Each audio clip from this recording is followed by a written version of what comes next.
Well, I may not look like King Leonidas, my outdoor dad bod, but I sure feel like a Spartan warrior when I am holding on to this work tough gear at Lanzetta.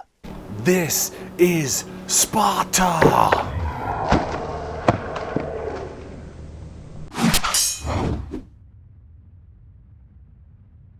What is up, everybody? Super pumped today. Just having some fun in the outdoors. I mean, I feel like a Greek warrior, an outdoor warrior, when I am holding this blade. Now, I have never tested out and reviewed a Work Tough gear blade before. I've kind of seen them floating around, seen a few reviews on YouTube. You know, in my mind, I'm like, yeah, eventually I have to pick one of those up. And then I saw this Lanzetta, I believe that's how you pronounce it, drop, and I was like, oh my gosh, okay, that's the knife that I gotta go pick up. So I went over to Amazon, picked this thing up. I did pick it up for about $130, $135. So we will have links throughout this video, not only to Amazon, but all the other links that we always offer to you guys. We're gonna do competitive options, so you'll see this stuff in there, as well as a link over to their website themselves.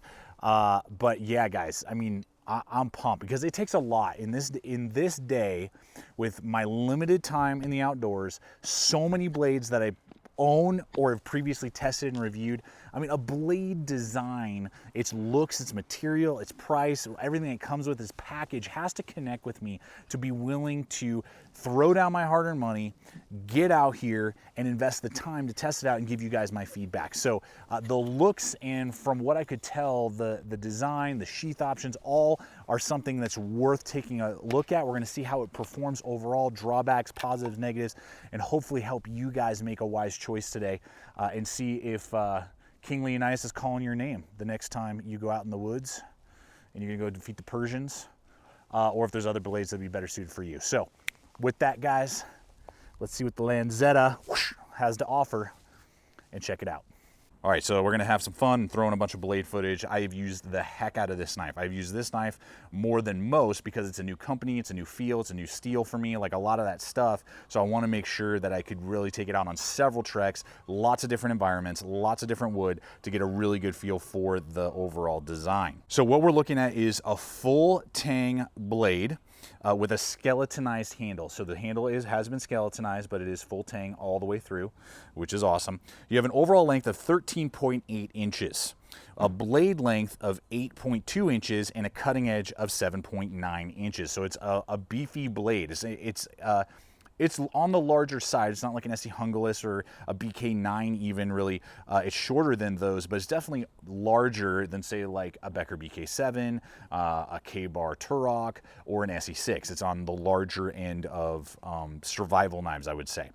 We are looking at a blade thickness of 0.96 back there by the handle scales and the jimping, and then it tapers down to a precise tip. This has a saber grind with a convex edge. Now, don't get concerned if you're like, oh my gosh, it's a very mild convex, which gives it really good strength and durability, but it also is very easy to work with and resharpen, you know, with any sort of field sharpener or anything else like that. They're using Japanese SK85 steel, which is basically SK5 steel, but it's like the best type you can get from Japan. Rockwell 56 to 58 with Dula tempering is what they call it. That might have been a typo. I bet it's just dual tempering, you know, so making it really good and strong. Acid wash with vintage finish, 3D machined waffle pattern OD green G10 handles. And then the knife itself weighs in at 14 ounces, and the overall weight with the Kydex sheath is 19 ounces.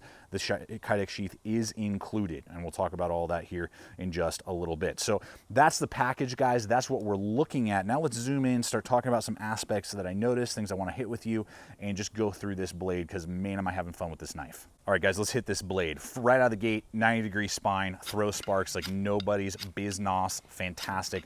Love that aspect. You can also do scraping with it. So they have a really good, about maybe 2.5 inch to 3 inch position right there on above the recurve that really works well for that type of stuff. So that's a bonus. Then we have this swedge right here, giving it that real nice precision, but it's a pretty wide, thick swedge. So it will beat up your baton stick, but not like an actual clip. So I really like the way that they did that, because it not only helps with aesthetics and piercing capability, but still isn't like so sharp that you can't use it for bushcraft and you can't use it for, you know, notching and put pressure on it, or use it when you are batoning and splitting wood. Again, it will damage your batoning sticks faster than just one that doesn't have a swedge, but it's not too bad compared to what else is on the market. We will hit that tip. Good precision tip, but still has a lot of strength to it. And I was cranking on this thing because I know that sometimes people will bring up the Rockwell on SK5 steel to help with edge retention, but then it makes it really brittle and you can snap and break tips. So I was cranking on this thing and I was very pleased with the performance. Didn't snap anything, didn't break anything.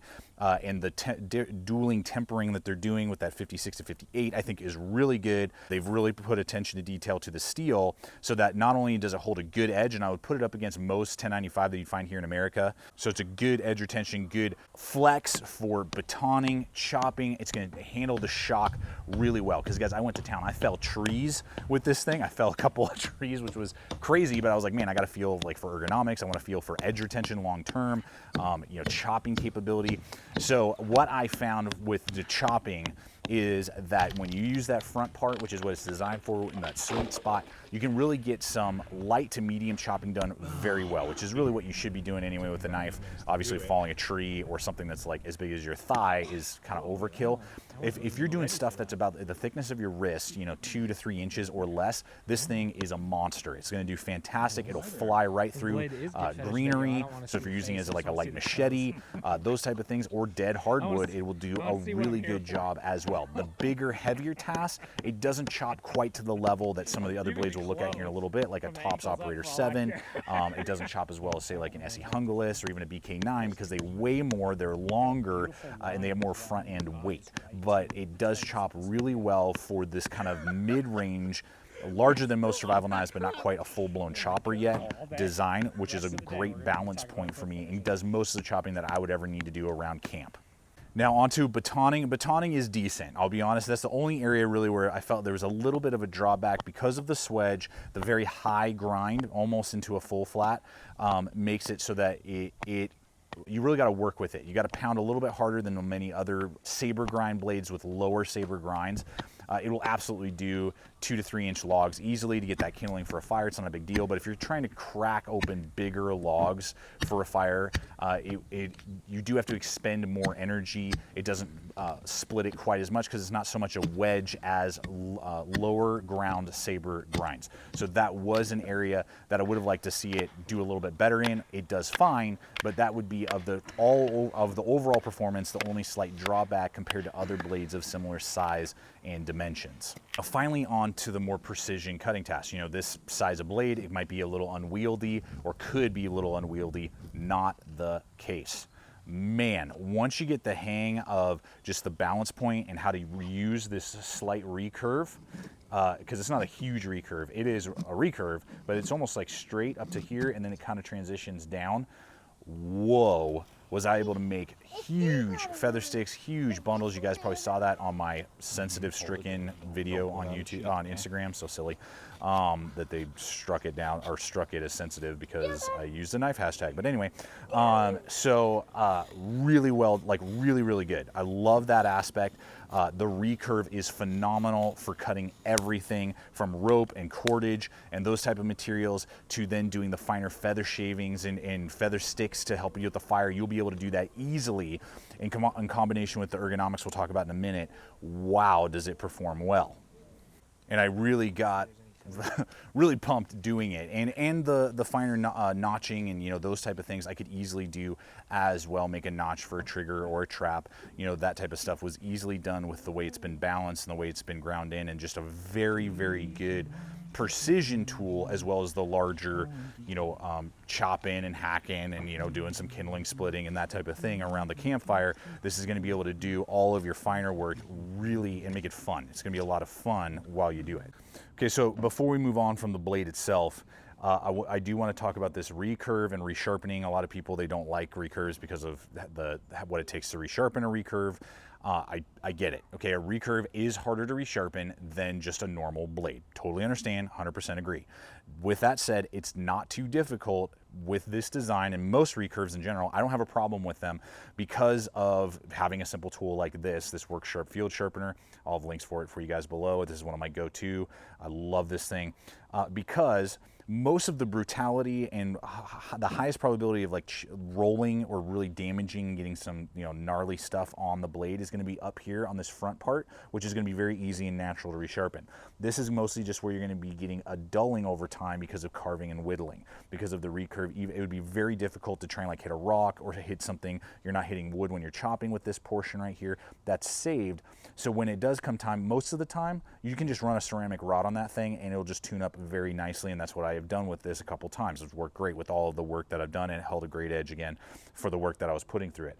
Leather strop as well. And then if you do get an actual like chipped, if something stupid happened, you hit something you shouldn't have, whatever happens, and there is an actual like damage to the edge that needs to be worked out, a simple diamond stone like this or a diamond rod is easily able to work that out with this type of steel because it's a high carbon and the type of heat treat and everything that they're doing with it.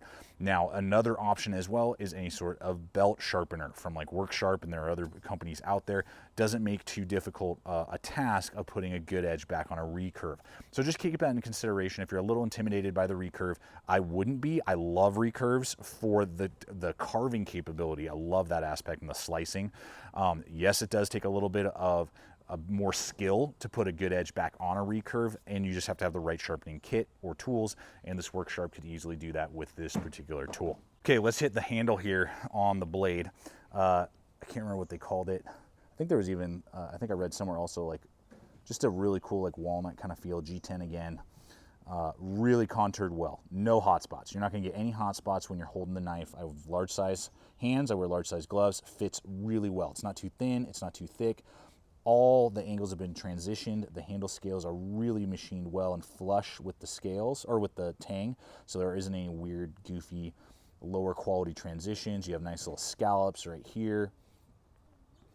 Nice exposed pommel there, so you could do some hammering, cracking like that. It will come with that lanyard, which is nice as well, and has little reflective pieces in it. I like that. So if you dropped it out there at night, the little handle or the little lanyard would actually reflect back to you, which was really cool. I noticed that the other night when we were doing that campfire.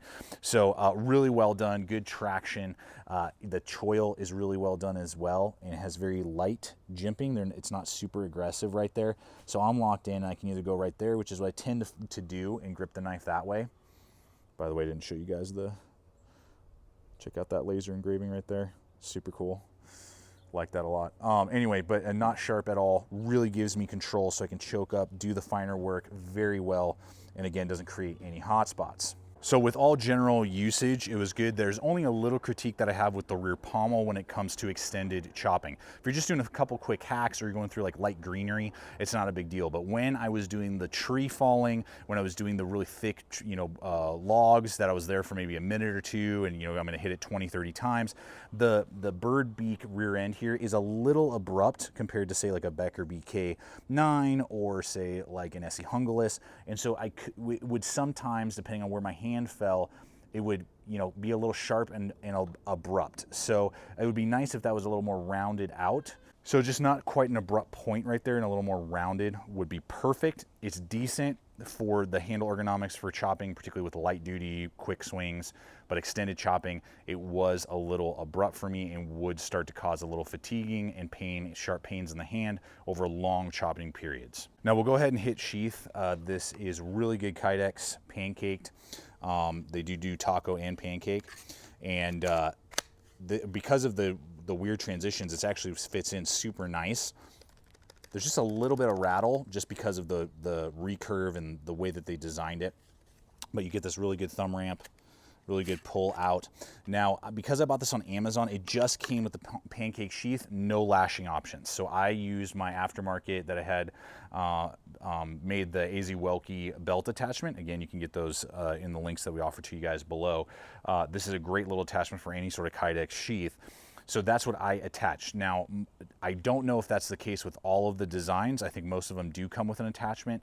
This one, which was sent to me, did come with this attachment. It's ambidextrous. It's got a nice webbing with a button and Velcro, and is a taco design for this blade. So that is really cool, but it's awesome and really good quality kydex, so you don't have any need to upgrade. So it's really good that you're not getting just a junky nylon or something like that.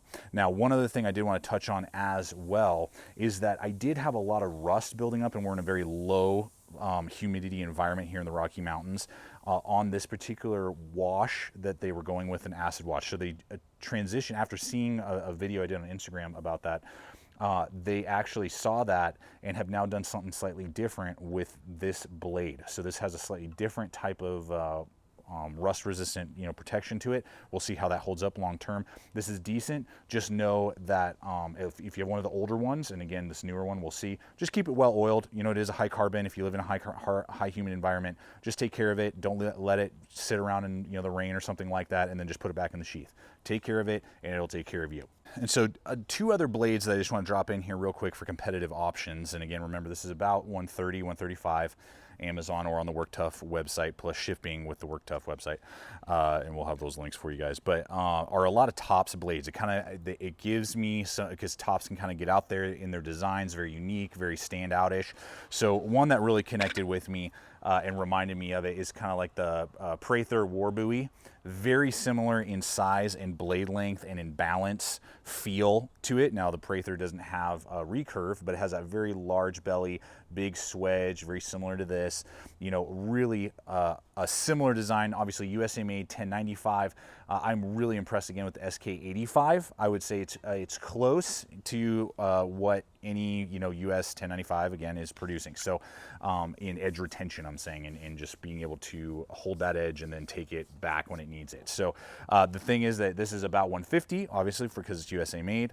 It's a little bit thicker stock at 1/4 inch, and I did have to go out and get an AZ Welke aftermarket sheath. We'll have links for you guys and have that stuff for you guys. But so I had to invest about $200, what you would invest to get yourself a setup very similar to what you get for about $130 with the Lanzetta. But performance factors, they remind me of each other in performance capabilities.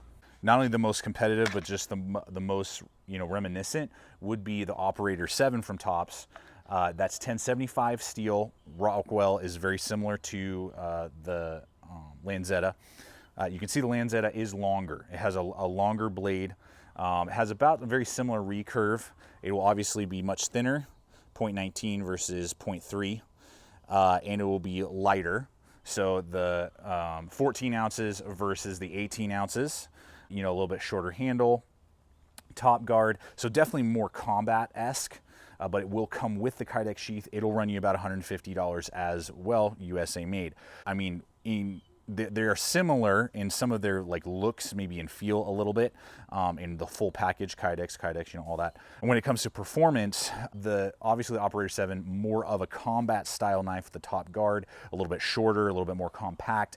It will split wood better than the Lanzetta just because of the thickness and the little bit different grinding. So that is something to consider if you're doing a lot of batoning. It will chop as good, if not better, than the Lanzetta, just because of the weight that it has behind it as well. But it's going to be a much heavier package overall. So that's something that you kind of got to weigh. Some of you will totally gravitate more towards the Operator just because of its feel, its lines, all that. Some of you will not because of the top guard. Maybe it's shortness, how thick it is, things like that. I would say that the Lanzetta definitely excels over the Operator in overall carving tasks just because it's a thinner blade with a wider grind edge, grinding all the way up to the top, and the way they designed it. So, and it's more balanced, it has a more balanced feel than the 18 ounces in that package that we get with the Operator 7. So things to consider when you are looking at the Lanzetta versus other blades on the market. Well, there it is, guys. How do I feel about this blade? You've obviously seen all the details, the info, but I'm definitely keeping this guy in the collection and will use it depending on my location and what I'm doing, because it has the lightweight capability, great sheath options, the edge geometry to get a lot of not only chopping, light duty chopping, but also carving, whittling, and, in a pinch, can take out a Persian Immortal if I need to. So it definitely has a connection to me. This will definitely, for me, won't be the last Work Tuff gear item that I want to look into now because of what I've seen with this design. So even if this particular model doesn't connect with you, again, check out some of their other ones that are a little bit more standard that you would see, like normal survival knives and different things like that. And I would not hesitate to give it a shot, either this design or others from this company if they have the materials that you're looking for. So guys, I hope that you've enjoyed this video. I hope it's been fun, entertaining, just having a blast hanging out with you guys in the outdoors out here all by myself today. Is there something sneak up behind me? What's the lens showing me? Anyway, check us out on Instagram, Facebook, all the social media. You guys know the drill. Check out the video popping up. Become part of the GT family if you're not already. And as always, stay equipped, stay prepared, and we'll see you out there.